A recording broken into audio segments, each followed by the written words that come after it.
One of the richest men of all time won't be found on any rich people lists because, well, he was a hardened murderous criminal drug lord.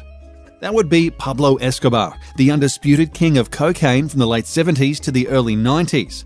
His coke smuggling ring made him rich beyond measure, and even though his money was ill-gotten and his product ruined countless lives, it's still impressive that he managed to accumulate such ridiculous wealth in such a short period of time. At Escobar's peak in 1992, he was worth an incredible $30 billion.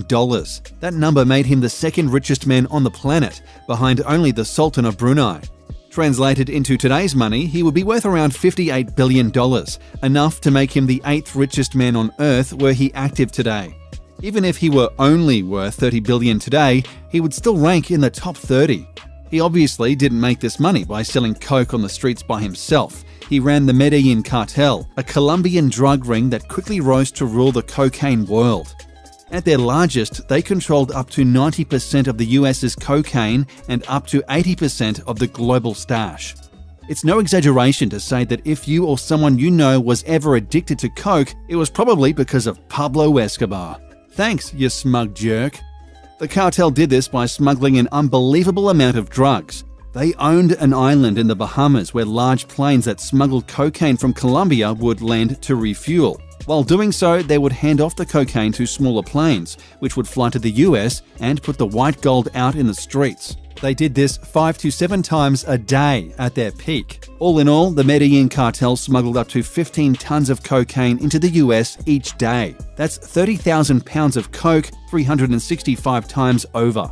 To compare, a 2015 California cocaine bust yielded 9 tons of coke worth $200 million.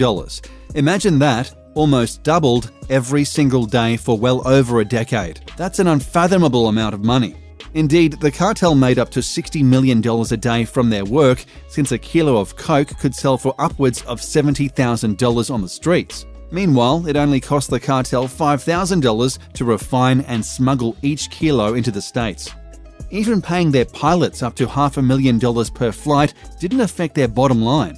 That's because their bottom line was massive. $60 million a day equaled an astronomical $22 billion a year in company revenue. And unlike most multi-billion-dollar companies, whose wealth is mostly tied up in stocks and investments, the Medellin cartel boasted billions of dollars per year in cold, hard cash. If they turned it all into gold coins, they could have easily swam in it like Scrooge McDuck. That kind of annual revenue would be enough to place the Medellin cartel high on the Fortune 500, assuming Fortune magazine got into the business of honoring criminal organizations. If they did, Medellin would rank around 140, pulling in more money per year than giants like Visa, Netflix, General Mills, Office Depot, Motorola, Harley-Davidson, and even McDonald's. Sorry, Ronald, you're just going to have to sell more burgers. The cartel had so much money lying around, they spent $1,000 a day in rubber bands to organize the cash into wads. Think of that, $1,000 per day on rubber bands. Do you know what the typical person spends $1,000 a day on? Nothing, because that kind of spending is insane. They spent $365,000 per year on those bands, almost as much as the President of the United States' $400K annual salary.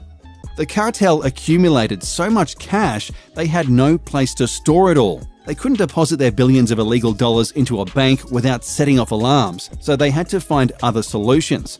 They wound up stashing much of it in old warehouses, while other bills wound up buried in fields.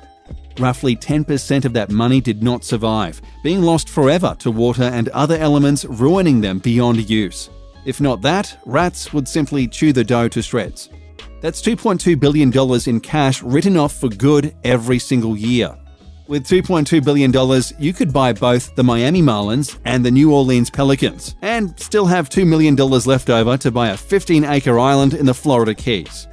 Pablo Escobar, meanwhile, reacted to $2 billion in annual losses with a resounding, "So what?" The man was still insanely rich, having far more money than he could ever spend in his lifetime. This is a man who once lit a fire with $2 million in cash because his daughter was cold. To a mega billionaire, that was nothing. $2 million was literally 1/15,000th of his fortune. That's like if you had $150 in your bank account and dropped a penny into a fountain just because you felt like it. $30 billion in wealth is nearly impossible for our brains to fathom, so look at it this way.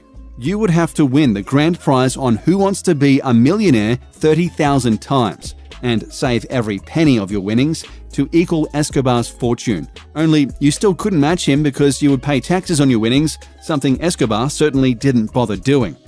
Argentinian soccer player Lionel Messi was the highest paid athlete of 2019, earning an incredible $127 million in salary and endorsements. That's incredible, and yet he would need to earn that much every year for 236 years and 3 months to equal Escobar's nest egg.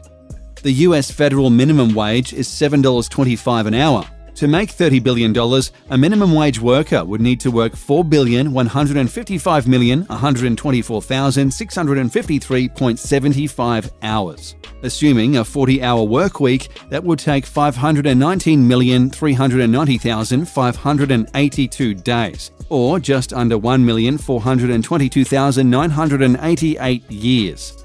Escobar, meanwhile, earned that much in 16 years.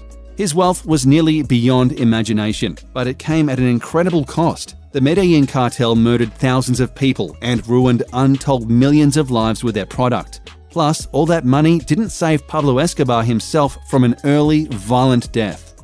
On December 2, 1993, Colombian police gunned him down, and with him went the Medellin cartel.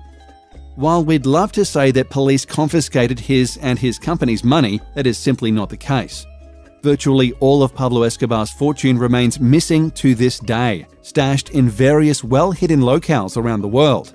If Lara Croft were real, we'd order her to stop tomb raiding and instead search shacks and shallow graves for wads of cash. But she's not, so we're currently stuck not knowing where the money is. The sad fact is, even if we find the money, most of it is likely unsalvageable due to decades of elemental damage. It's also possible the cartel, knowing their time was up, went to their secret hiding places and burnt the piles of money like the Joker. Whatever happened to the money, it's currently not in circulation. Thanks to Pablo Escobar and his Medellin cartel, the world is untold billions of dollars poorer. So the next time you wonder why the world's economy isn't as good as it should be, or why we don't have as strong a middle class anymore, don't just blame major corporations. Blame Pablo.